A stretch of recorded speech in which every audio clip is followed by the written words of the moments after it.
What's going on, everybody? I'm Nick O'Sullivan. And I'm Jeremy Kane. And this is Beefin with the Boys. Today on the podcast, we have a fitness enthusiast, CEO badass, Ashley Kirchner.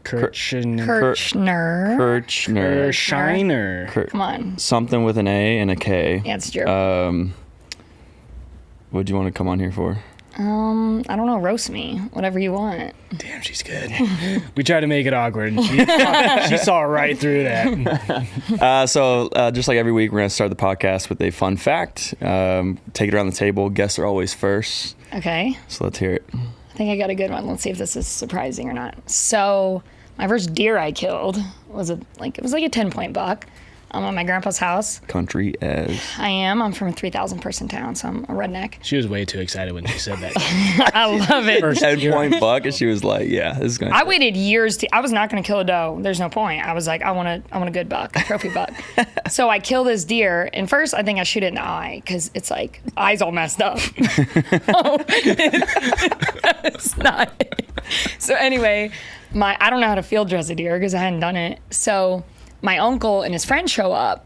Someone drops them off because they're drunk because they were at deer camp. And I was like, I don't know what to do with this deer.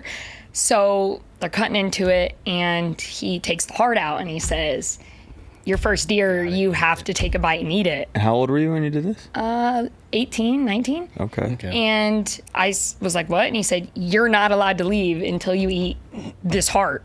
So I took a bite and swallowed the warm part of my first deer. At least you swallowed, so there's that. Yeah. How was the texture, the consistency? It was chewy, like really, really chewy. That's as rare as it And then he he didn't have to do it, but he followed me up and just had to take a bigger bite. So. Speaking of eyes, what happened to yours? Oh, so don't you remember? I asked you how much you could squat. And you said 475, and I was like, it's kind of a bitch weight. And then, just kidding. Just kidding. Damn. So I went wake surfing and failed. Board came up, thought like a golf ball was on my face. And I was like, hey guys. And they're like, everybody in the boat was like panicked. And I was like, I think I'm bleeding. How many stitches? They gave me 6. I said, that's really unlucky. So I said, give me another one. Those are rookie so I got numbers. 7. So, Rookie numbers. Yeah. 5 on my forehead, not a big deal. I mean, I've got a few. so I have you beat. Nick, what you got? All right. I'm not doing fun facts anymore because I suck at those. So I'm doing questions now because I want to get to know people.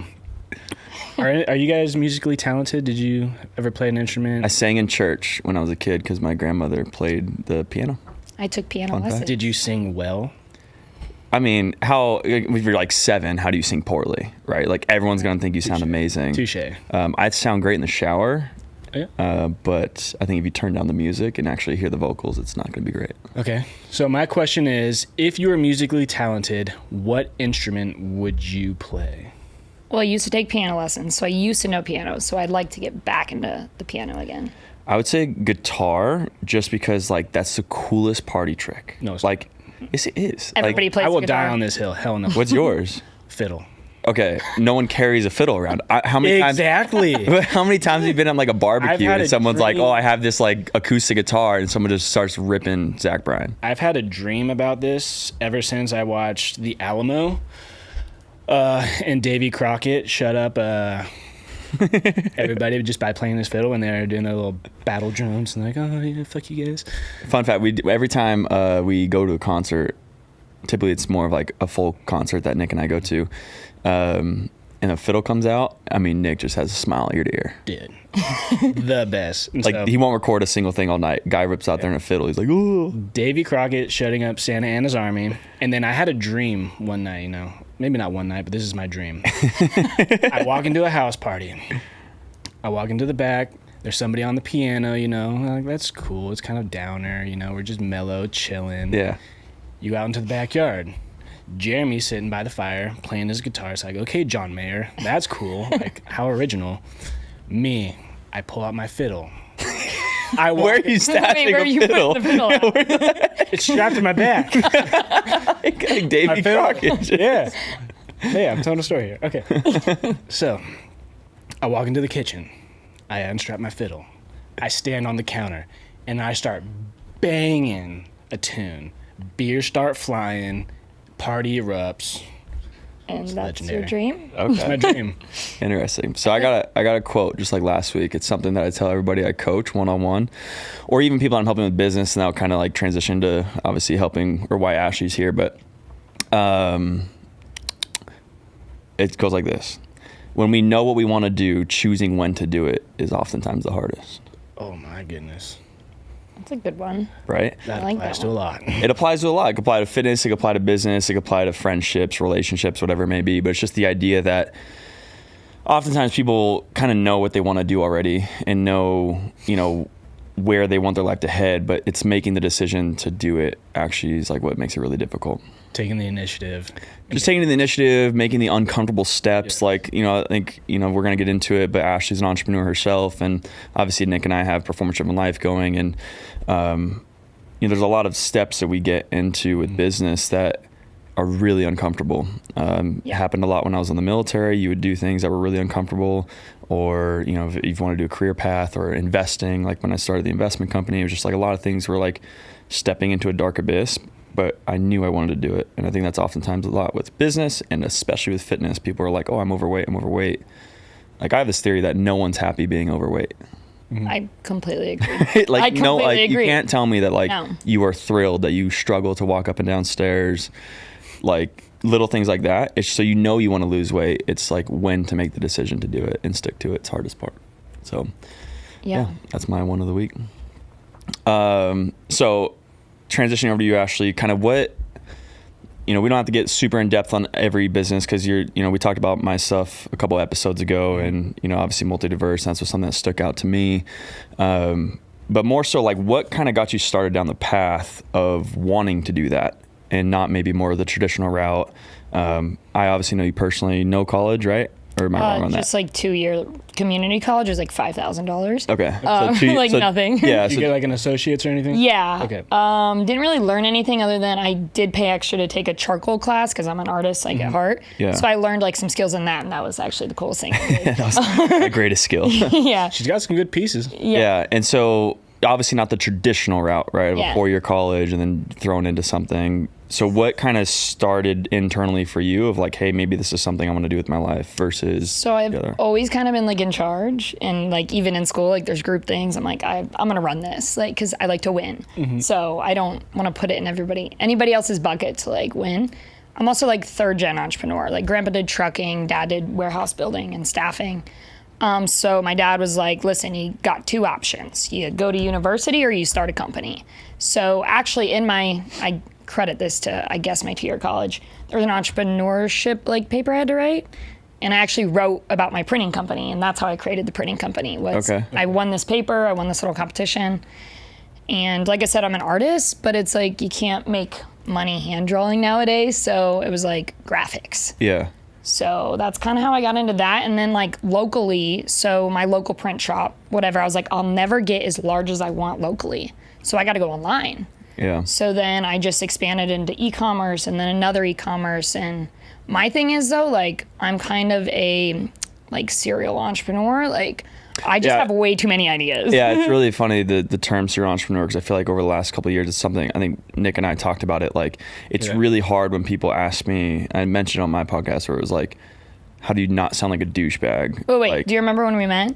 You're like, I think I asked you or you asked me, I was like, what do you do? And I was like, well, I do a lot of things. You're like, well, I do 2, like who's first? And then I was like, whoa, someone's as crazy as I am. Yeah. I actually do it. It's like a weird thing, right? Of like, because I just feel like serial entrepreneur kind of turned into, hey, I know you print stuff, but we're talking 7-figure business. We're not talking what I'm about to say. Yeah. Like when you meet people like, oh, I'm a serial entrepreneur. And then they're like, I flip trucks on the week, like, I sell stuff out of my mom's basement, and like, I'm an entrepreneur. It's like, for Ashley, we're talking multiple 7-figure businesses and being able to operate across the country. For myself, same thing. Like we're building these companies, and it's just really hard to express to someone unless they've gone through it. But that was something we had talked about the first time. So you were kind of thrown into it in terms of like make a decision type thing. And Yeah, you but obviously went to bet on yourself. But I also just have like this like need to win, right? So it's like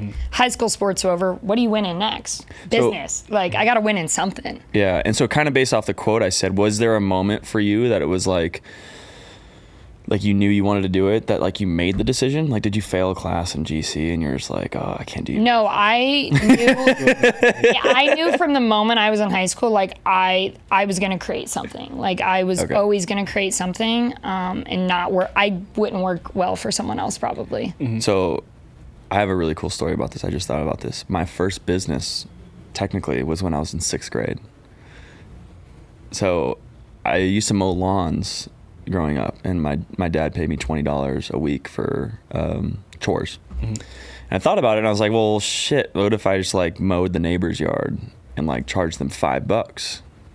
And then I didn't realize that like adults were charging $50 a week, and so I ended up getting like 12 yards, and like I'd like tell my buddy like, yo, I'll give you a quarter of the profit, like blah blah blah.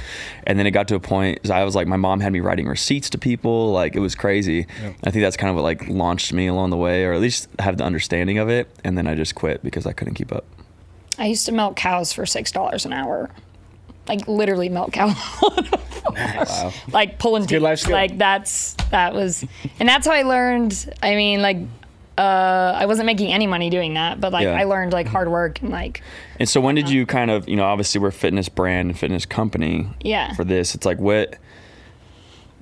how were you always physically active? Like obviously you're in so great like shape, sports so growing up, softball, track, cross country, basketball, soccer, like anything that I could do. I think my parents were so over it by the time my brothers got into school, they're like, you're not allowed to do anything. So I was always in sports. I got a gym membership when I was like 16. Didn't really know what I was doing, but went to the gym, fucked around, did whatever. Yeah. And then I got into CrossFit at maybe like 22. I didn't send you the video, but I sent it to you. And CrossFit started in this hardware store basement that had like 8 or 9 foot ceilings with red carpet. Kind of looked like a Lutheran church, as my ex-CrossFit coach said the other day. So I did that for 2 to 3 years. We moved into some other facilities. I did a CrossFit like small competition one time. Hurt my shoulder a little bit.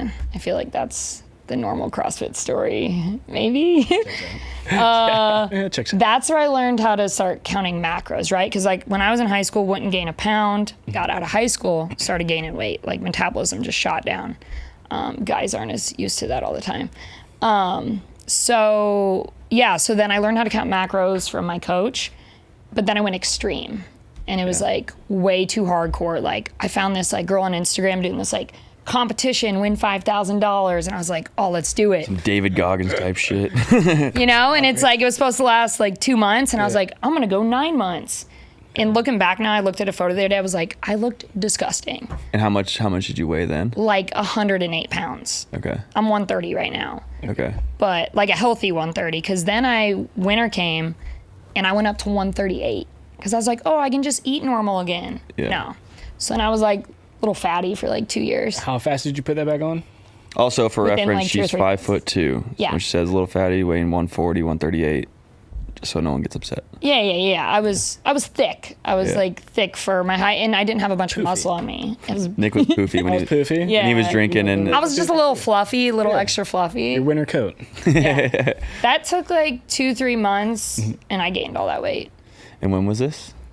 This was probably like 4 or 5 years ago. Okay. So then I was like that uncomfortable weight for me. Now some people would look at me and they're like, you look fine, but I'm like, when people actually say that, it actually pisses me off. So where were you in the business realm of, because a lot of the people within our community were, I think, probably over 500 people now. The common thing we always get is like, how do I avoid being burnt out? How do I fit this into my schedule? Like, what's the best time for me? So where were you in your business world does it correlate at all? Or is it just kind of like you gave up, or like, you know what I'm saying? Like, was there a moment where you're like, oh, I started these companies and now I started putting on weight? No. So I started the companies at 2015. And that never like really interfered too much. I mean, yeah, there's like up and down stress with it and everything. The relationship I was in at the point, like he wasn't very active. So like that didn't help a lot. And like I was always cooking myself a meal, him a meal. But then I also went extreme with it. Like I went really crazy with it. But then all of that stress from like the relationship, maybe some with business, and then like being overweight. Yeah. Now looking back, I'm like, was that why I also couldn't lose it? Because I was so like stressed out and like holding on to the weight. For sure. Yeah. For sure. So I'm learning we about get into that. Yeah. Yeah, like sleep and stress. So then in the past 2 years, I've been in Austin almost a year and a half. Left the relationship, and I started dropping weight. Not because I wasn't eating, but I was just like not near as stressed. Yeah, I mean, it's amazing what stress does to the body, even just from regulating hormone to sleep, and then what good sleep does, like when you get rid of stressors in your life. Still don't sleep well. And we'll fix that. But, you know, what it does in terms of holding, like there was a time that, you know, not that long ago, I had a lot of stuff going on in my life, and then business was like really cranking. You know, I was up to like 235, maybe 240, and then organized some stuff in my life, and like I think I got down to like 215, 216, like that. And so What do you weigh right now? this morning is 218. And you're 6'1"? 6'1", 218, sit around like 10% to 12% body fat. What did you say you weigh? He's like I'm right 199. there at 200. Okay. Yeah, he's trying to break the barrier. 195, 200 usually. I'm trying to sit around 200. Yeah. And so you'll be surprised, obviously, like you found out, like it drops it really quickly. It's kind of like this aha moment, like your body's almost thanking you, because your body almost goes through this like trauma response to things where it's like, shit, like how do I maintain my happiness and health? And it's, you know, and like, it was like, and I was eating like not that some people's body can't handle processed foods, but like mine, I found out did not. Like now. Well, and I think it's very difficult. You know, one of the things that I always tell people that I coach, and just anybody, and you know, Nick dealt with this with sobriety a lot, was you have to have a supportive environment for anything you're doing. Yeah. And that goes for business and fitness. It goes for religion. It goes for whatever. If you're committing yourself to something, knowing what you want to do, but not deciding when to do it, like you have to be in an environment that supports it. So if you were in a relationship that, you know, maybe it wasn't one of those things that was like, I can't imagine having, that's a deal breaker for me, but not to like go down that route. It's just like having to eat so separately like that. It would be very, very difficult, because someone's got to cave, right? Like rather you have to go to the comfort food, or they have to come to you. And then it wasn't fair for him either, because it's like I didn't want ice cream in the house, because I'm like, I'm gonna binge this whole fucking thing of ice cream. Yeah. And then that's not really fair, you know? So it's like it didn't really work for either person. Yeah, and so that's advice that I would be for anybody. Would be like, you need to like set up your environment to help you towards your goals. If it's to lose weight, you need to be able to have an environment that allows for you to eat healthy, work out. Like, you know, if you're trying to get in shape, but your partner or significant other or best friend, you know, loves Pizza Fridays every Friday, and it's like, hey, like I really want to take this seriously. That's not really an environment. So they rather need to support you, not invite you, or whatever it may be, or pick. You know, my biggest thing, what I always try to do with people, knowing how health conscious I am, is I really look for places that have both. Like to where I go there and I could order something healthy, you can order something crazy unhealthy, and it's not going to affect the kitchen staff. It's not like, you know, like I don't go to KFC and be like, can you recook the chicken? But not like, it's like I go somewhere where it's like, hey, I can easily just order and not have to like create a stress about it. Mm-hmm. And you'll find is like that will support the environment better. And again, it's all about kind of like reducing your stress cup. And now I've allowed myself like to have more like fun foods, as you say. Like I wouldn't like back then, but I'm like, if I want this piece of chocolate, I'm going to eat this piece of chocolate. You know what I mean? Yeah. It's like all, in moderation. It's all balance. Yeah. Moderation's a good way to, I don't know why. I've just never been a fan of the term moderation. Yeah. Okay. I like it. You do? Yeah. Oh, well, what's another word? I just think that like, so I like alignment, like align yourself with your goals. So like when I was competing to go to like semifinals, like my alignment was like no chocolates, no alcohol. I think there's macros. certain points in your life and time for that. Yeah. Yeah. And like, so like right now, scaling the way we are, the business, I got a couple other businesses going on. It's like, I'm probably in the healthiest mental space I've ever been in my life. And I want to continue that. And part of that mental space is when I walk Murph on Tuesdays, I stop by my favorite coffee bar and get a tequila soda. Yeah. For no other reason other than it's not to drink, it's not to feel loose. It's just simply like, I'm an extrovert. I like communicating with people and talking and being like, and like that fills up my cup more than trying to be a hard ass and being like, no alcohol because it's past 2 p.m. and Huberman says like, you know what I mean? Like, love Huberman, no shot Huberman, but just the research that shows kind of how long alcohol can stay in your system. Mm-hmm. I am choosing to align my life to be like, hey, like I'm still eating really healthy, very, very active, you know, stressors are all balanced in my life. I'm going to do this and enjoy my time. Yeah. I drink rarely because my issue is if I drink, it just leads to like binge eating. Like if I drink a lot, interesting, and then it's like just extreme eating, and then like when I was just in Scottsdale, it's never anything healthy. No, I ate an entire. What opens at 2 a.m.? I ate an that taco truck. Entire large pizza by myself. I woke up the next morning, I was like, oh hell no, and then I'm like, I just ruined myself for like 3 weeks, you know. So now I got to get back into it. What do you think? They asked me this the other week, and I thought it was pretty good. What do you think? Kind of tying it all back together, the biggest challenge was the fact that you maybe attended JC for 2 years, and now you're starting these 7-figure businesses and wanting to kind of keep expanding. Like when you're stepping into rooms, what's something that you think is a positive for yourself, and what do you think is like that hurts you? I don't like way too pushy people. Like you can ask me once, you can ask me like twice, but like if I'm like, because I'll have FOMO, right? So I'm like, I don't want to like get disrupted. I don't want to be deterred from my goals. Like I have the two most important things in my life other than like family, because my family is important, is my companies and my health and fitness. Like those are my goals right now. So if someone can't fit into my life, you know, and like better me and I better them, and they just want to push and push and push, that's like not going to be good for me. Like that will create extreme anxiety.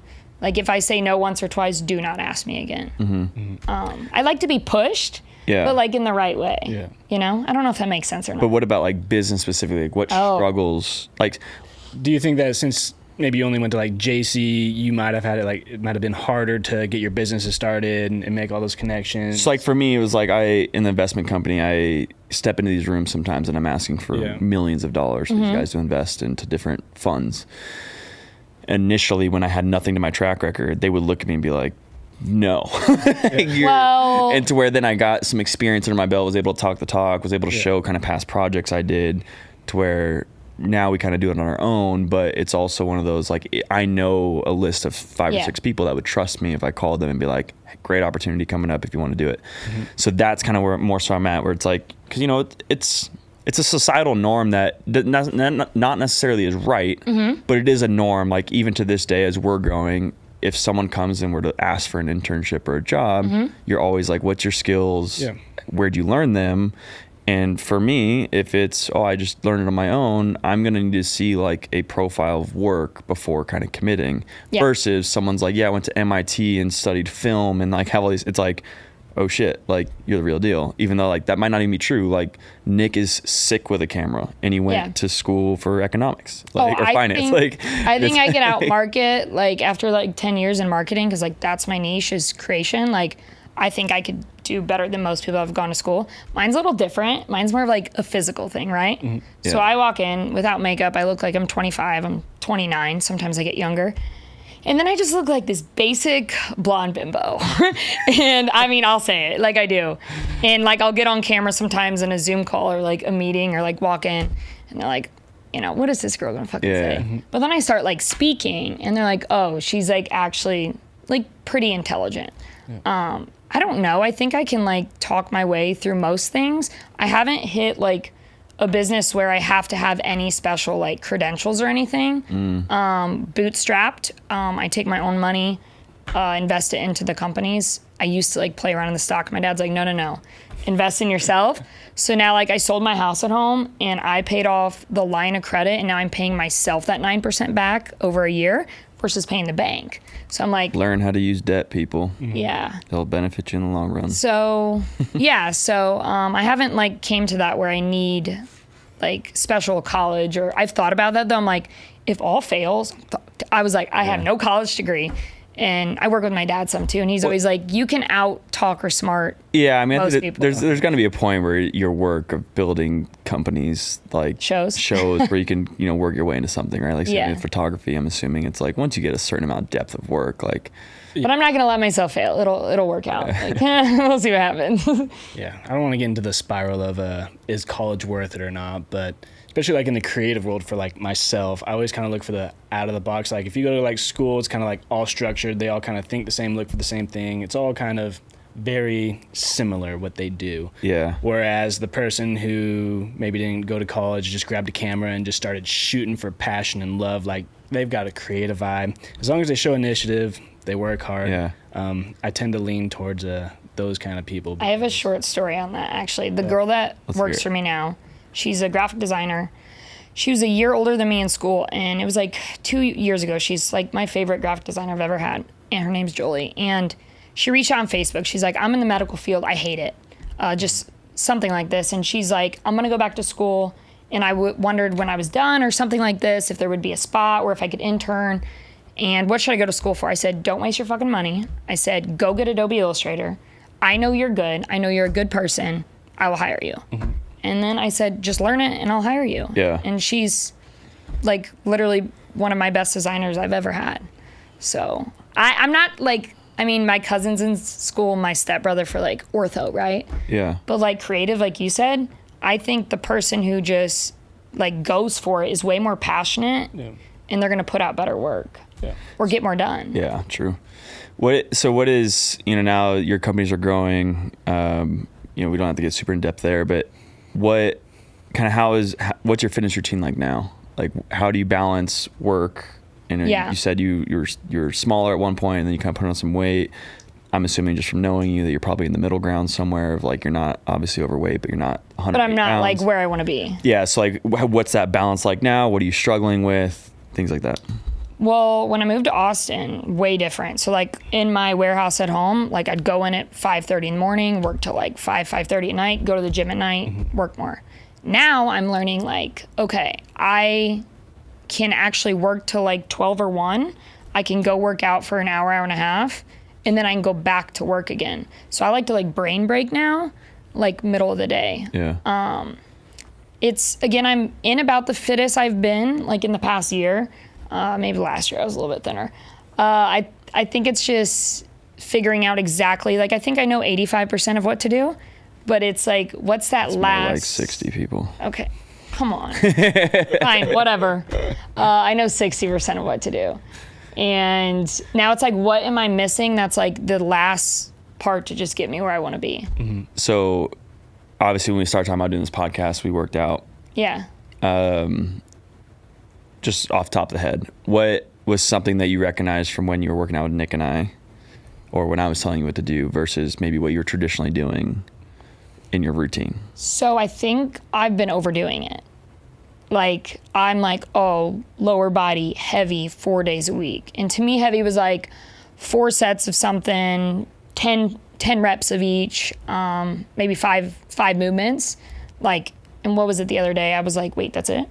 Yeah, I mean, that's a lot of volume. And I was sore. Like, I was icing my quads this morning. Yeah, and I wanted to ask that because it's something that from a one-on-one standpoint, when I coach people one-on-one that are really looking to get in shape, it's the number one argument I have with them right away. It's like, I'm not doing enough. That's it. And it's like, man, like your body can only handle so much volume. And then 2, if you're pushing at a good intensity or the proper intensity, like that's all you need, right? Like why do something half-ass 7 times when you can do it really, really hard for one exercise, get the maximum benefit out of that, go home and like recover. And like often what we see is like the people that do 4 times a week, 7 exercises per day, and then they come and they're like, they do 3 things and like, I cannot walk. And it's like, yeah, because your body like actually pushed like a new. But then what do you do for someone like me who like the gym is like my stress reliever? Like I have to go to the gym.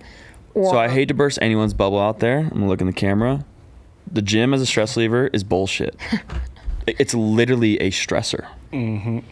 Like mentally, it could be mentally freeing. Yeah. But to get yourself in the mindset that the gym is a stress relief, you're quite literally creating stress.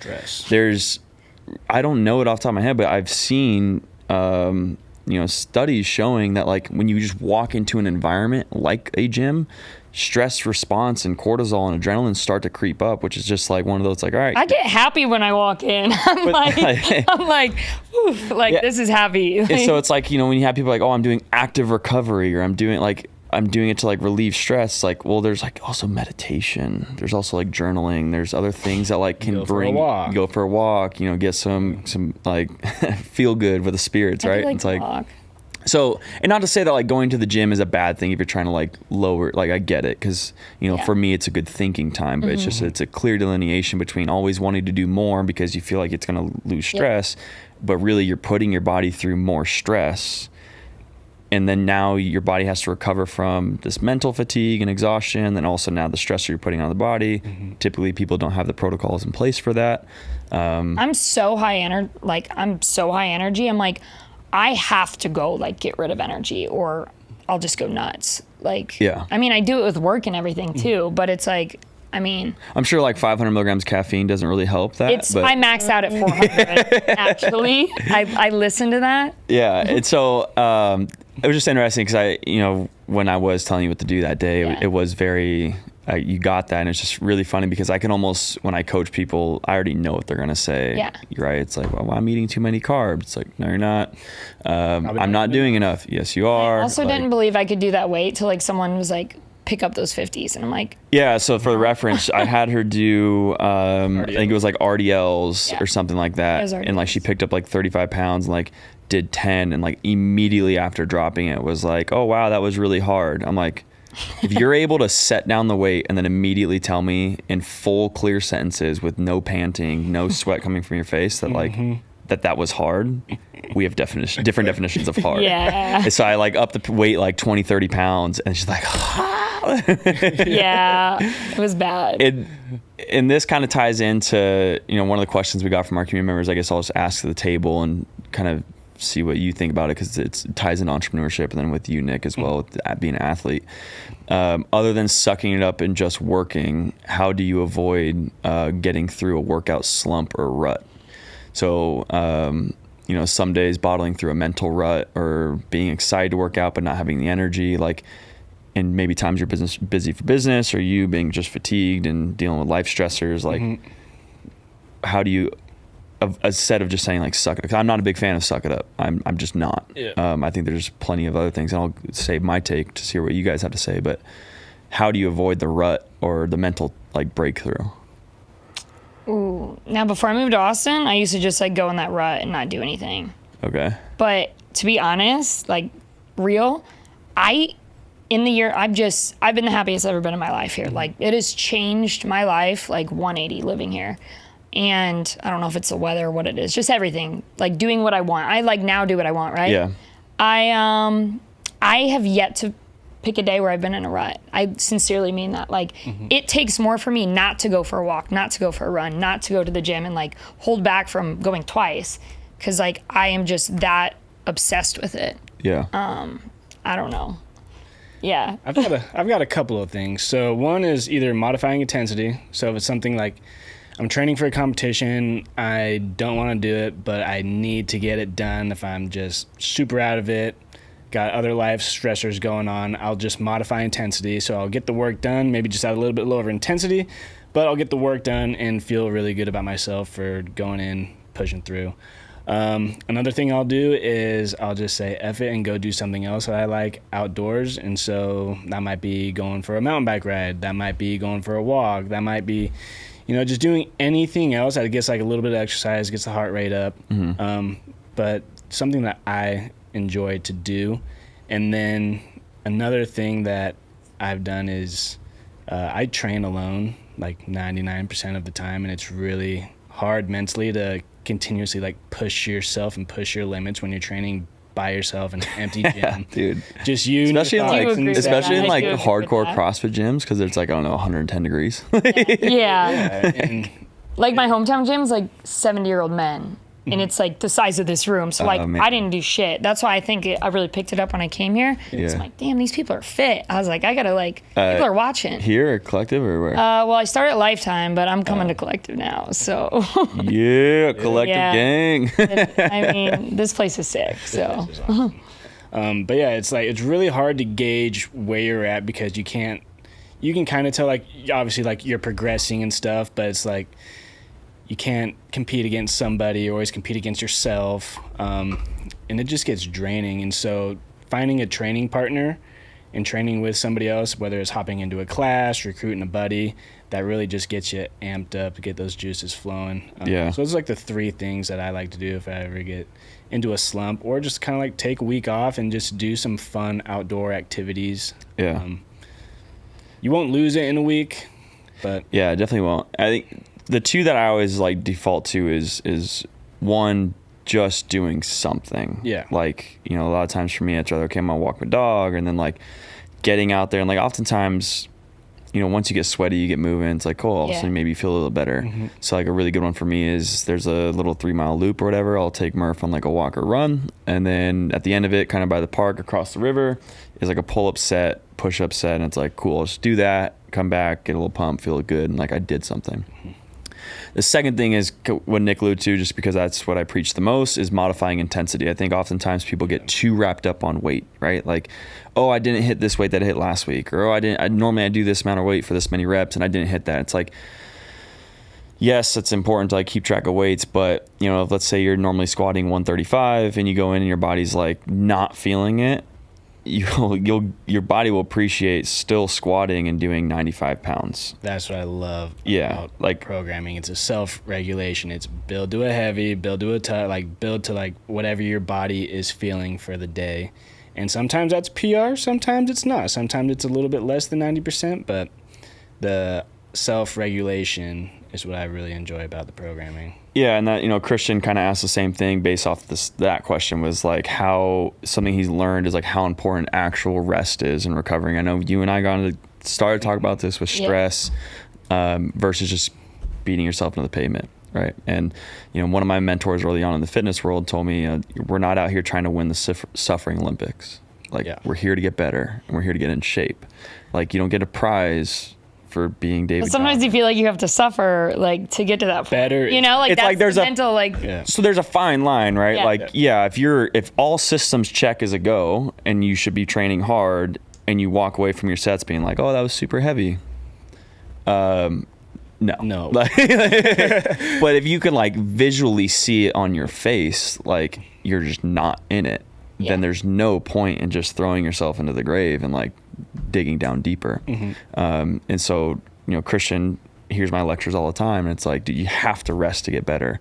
Every kind of effort that we put into getting better, we have to equal that on the backside with recovery. And so it goes, you know, bodybuilding is pretty simple, right? Because you're lifting the weights, you got to recover, you got to eat properly. When you start getting into like triathlons or events or I would kind of venture to say work the same way. When you add in more, you have to do more on the back end, which is where I bring up the meditation, the walks, the, you know, calming stuff that just kind of like allows you to reset and balance that out. I don't do enough of that. I'm working on that. I now sit on I finally have furniture on my patio. So I sit out there and I eat my Ninja Creamy that I make or my shake. And then I'm like, okay, this is like my 20 minutes of just like stare out. I can see the water and I just like relax. Because I don't relax very well. And what's crazy, and you know, this is something I learned early on, is that for some people that recovery is work.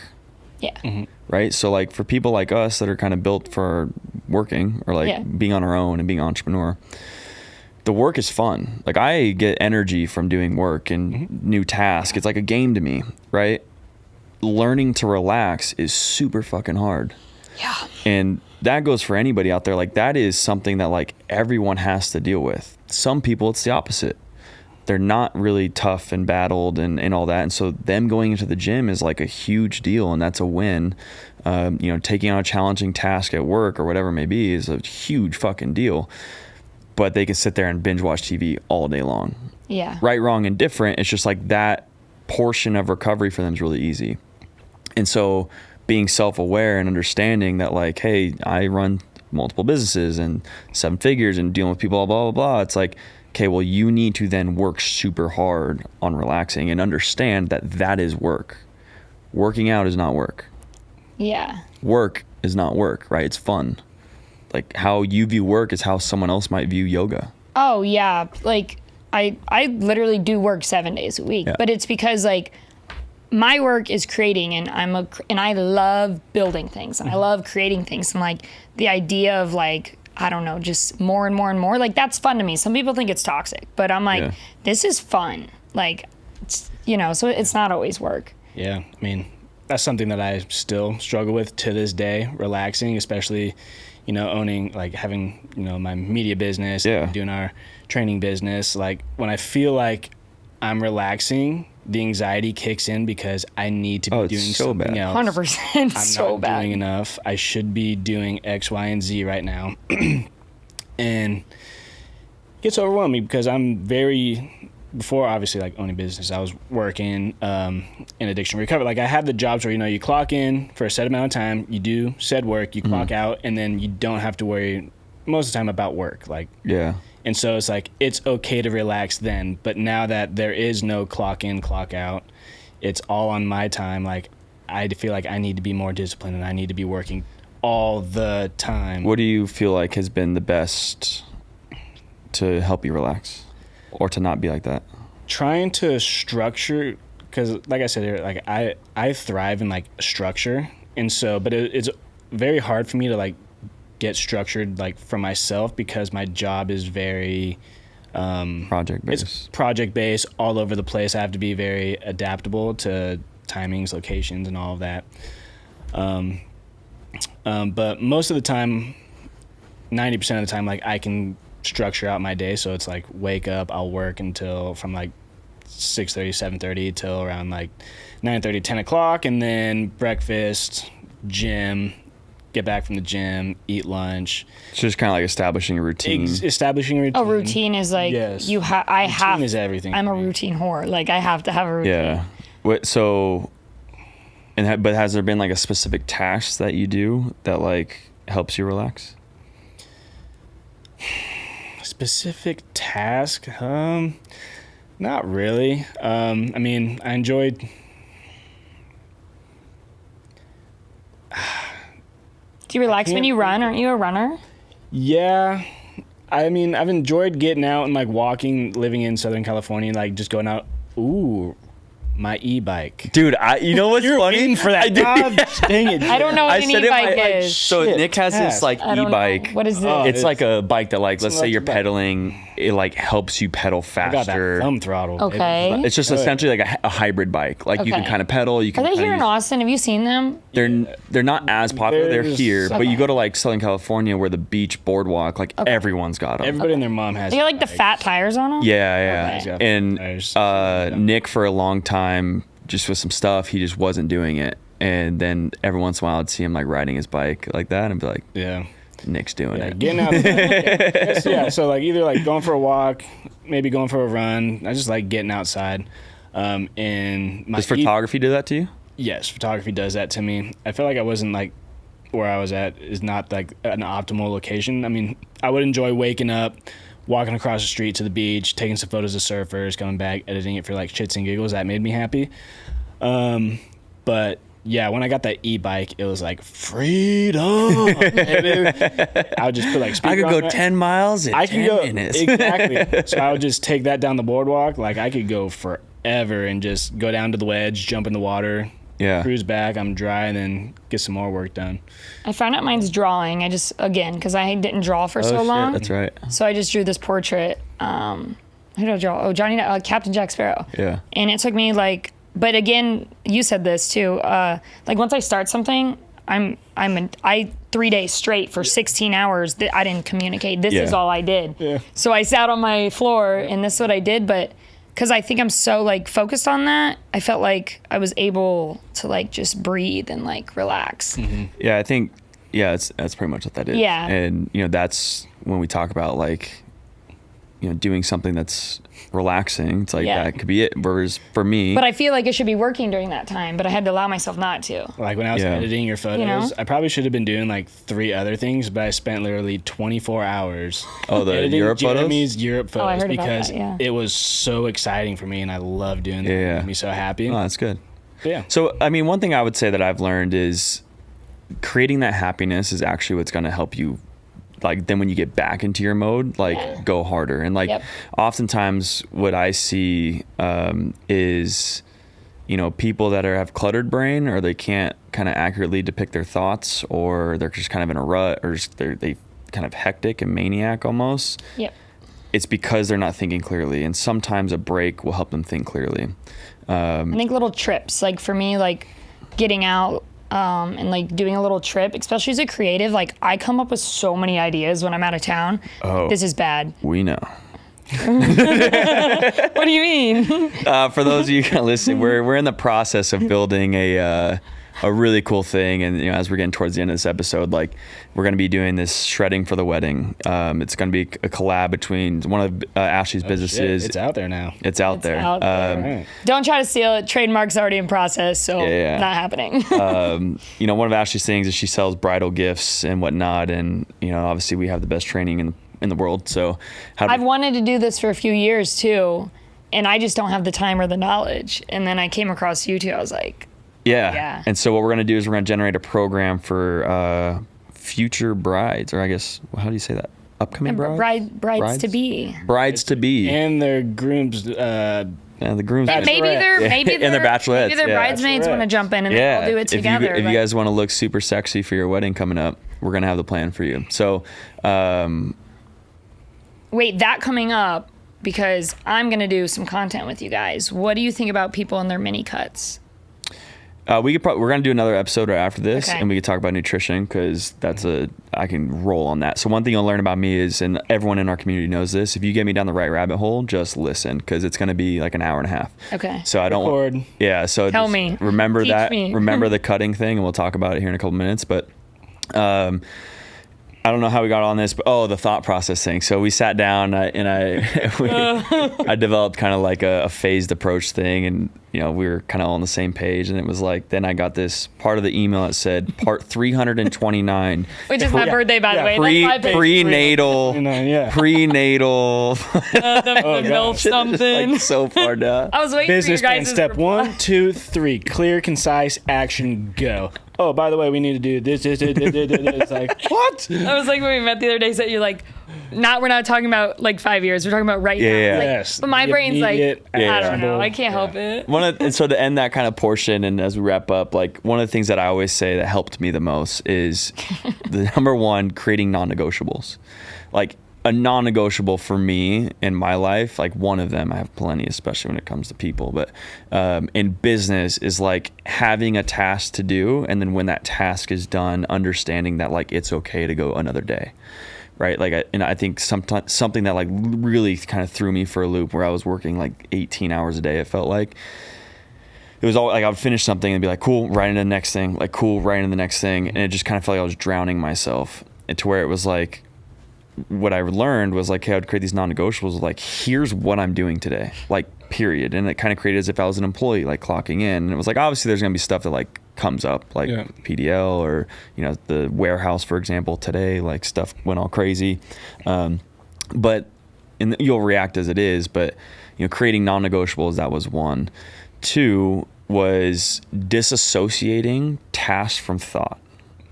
So like, understanding here's what has to be done, and then my thought process of here's what I would like to do, and here's the goals I have for the company. If we have 10,000 users, like I would love to get to 10,000 users and stay beefy, whatever, performance-driven life community. We're not there yet.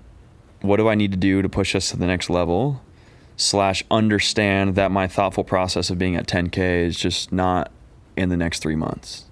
Right. Yeah. Like, and being okay with stepping away and enjoying that journey. I think that's something that like this year, specifically in 2024, I've like really, and what's weird is like when I started doing that, I think we started the most growth. Like that was right around my Europe trip. It was on Europe. I was journaling a lot. Journaling helps me a ton because it helps take my cluttered brain and put it on paper. And I do like video journaling. Like I video my so like all my stuff's on Loom, like over the past 2 years, and I just like do little, because I like to talk. Yeah, I bought this really cool journal that was like just every day I ask you a question. And it's like, sometimes I don't write anything. Sometimes like, oh, this is cool. Like other times like I just start flowing. It has nothing to do with the question. It's just the idea of like clearing up headspace. And then when I did that, it was just kind of like, all right, like now what do I need to do to take one step forward? And getting 1% better every day, whatever it may be.